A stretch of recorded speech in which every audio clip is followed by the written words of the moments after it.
20 मार्च को बिहार में के पाठक ही अग्नि परीक्षा इम्तिहान देंगे या जाएंगे ही नहीं। बिहार में संवैधानिक पद पर बैठे राज्यपाल राजेंद्र आर्लेकर और प्रशासनिक महकमे में शिक्षा विभाग के अपर मुख्य सचिव के पाठक के बीच तनातनी खत्म होने का नाम नहीं ले रही है।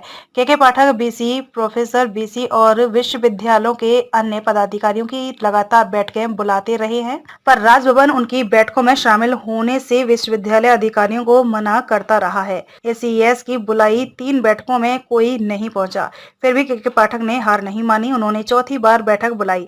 इस बैठक में भी शायद ही कोई शामिल हो, इसलिए कि राज्यपाल ने विश्वविद्यालय अधिकारियों को के पाठक के बुलाई किसी बैठक में जाने से मना कर दिया है।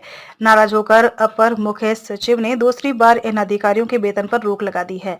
इस बार तो पाठक ने विश्वविद्यालय के बैंक खातों के संचालन पर भी रोक लगा दी थी।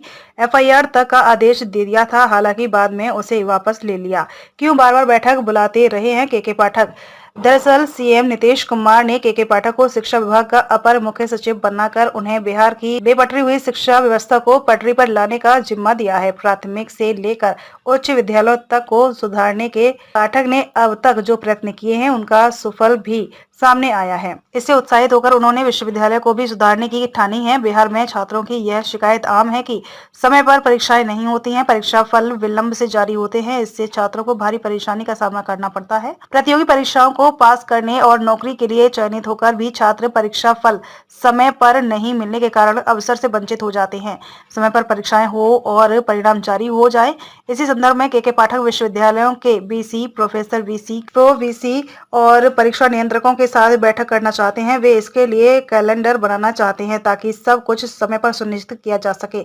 अधिकार के नाम पर मना करते हैं राज्यपाल।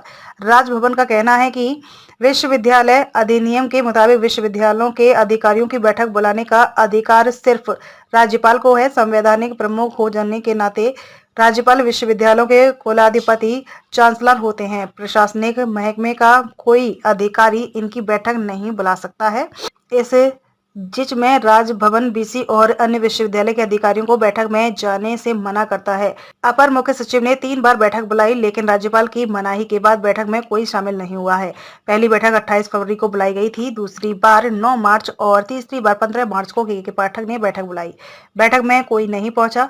कुलपतियों ने इस बाबत राजभवन से सलाह मांगी तो वहां से उन्हें बैठक में जाने से साफ मना कर दिया गया।